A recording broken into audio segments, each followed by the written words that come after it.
Welcome to the Warframe Weapon Encyclopedia, where today we're checking out the Felarx. You can get the blueprint for the Felarx from Caballero if you're at the rank of Guardian or higher for 8,000 standing. And to build it, you will need 30,000 credits, 10 Void Plume Pinion, 15 Void Plume Quill, 30 Void Gel Orb, and 8,000 alloy plates. The Felarx is a Master Rank 14 fully automatic primary shotgun that does primarily slash damage, but it still does a decent amount of puncture and impact as well. It fires 4 pellets by default, which don't spread out too much. It has a 6-round magazine with a 3.7 second reload, and it comes with 20% crit chance, 2x crit multi, and 5.5% status per projectile. Now, since this is an Incarnon weapon, it has an Incarnon mode, which switches it into dual-wielding pistols that do primarily radiation, with the second damage type being impact. And this mode, the weapon becomes semi-automatic with 20% crit chance, 3x crit multi, and 20% status. You fill the Incarnon meter, which you can see under your crosshair, by headshotting enemies, and you can then press the secondary fire button, which will switch it into its Incarnon mode. Now, you can activate the Incarnon mode once you have any level of charge, though this will affect how many shots you have in Incarnon mode, with a full charge giving you roughly about 60 shots. And while you can deactivate the Incarnon mode at any point, bear in mind that it will deplete all the charge when you do so. Now, I quickly want to talk about two things about this weapon before we check out the build.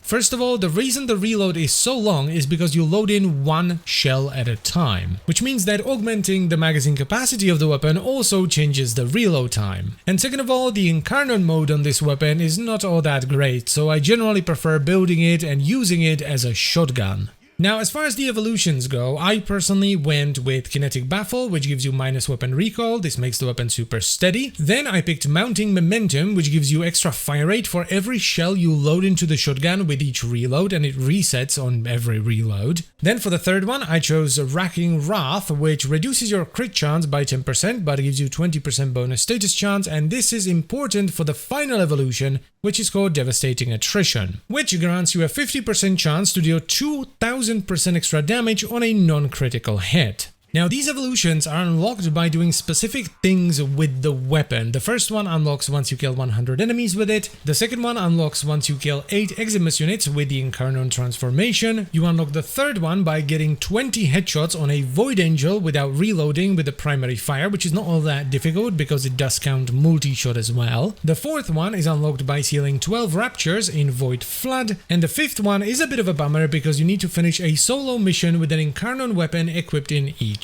slot, so primary, secondary, and melee. Now, as far as the actual build, I went with a fairly basic 3-forma setup that focuses on Viral and Slash. Plus, I'm also investing a lot into reload speed with Chilling Reload and Tactical Pump. Though if you want to squeeze the absolute maximum out of this thing, you could easily put in far more forma and run full galvanized mods, as well as some primed mods like Prime Chilling Grasp or even Prime Tactical Pump. This setup does more than enough damage for what I do in the game. It can easily 2 or 3 shots, sortie, or even Steel Path level enemy, so I don't really need to invest more into it myself, but if you want more damage, sky's the limit basically. Especially since the ammo economy is not the best, so if you're not running ammo mutation, you might run out of ammo once the enemies get a little bit too beefy and they take a few more shots to take down. The Felarx is so far my favorite Incarnon weapon of the bunch, which is interesting because it's the one Incarnon weapon where I don't actually use the Incarnon mode. So as far as I'm concerned, I think you should definitely pick this one up. It's just a really fun shotgun that does great damage and doesn't require too much investment to get going. It's just a shame that, in my opinion, the Incarnon mode is a little bit on the weaker side, and I only ever use it if I'm running low on ammo for the primary mode. But anyway, that's pretty much it for the video, so I thank you very much for watching as always, guys, and I'll see you next time.